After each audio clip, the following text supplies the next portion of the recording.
In our effort to build a 3D printer that can use standard injection molding pellets, this is our progress so far.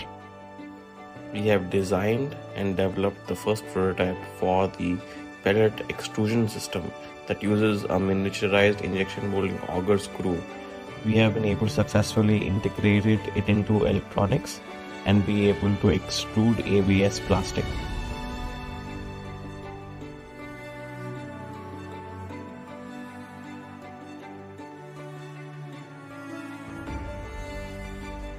Developed and assembled an electronic system and a kinematic system that together can achieve up to 600 mm per second movement speeds. We are currently testing out the maximum flow rate and estimated it to be at least 500 grams per hour.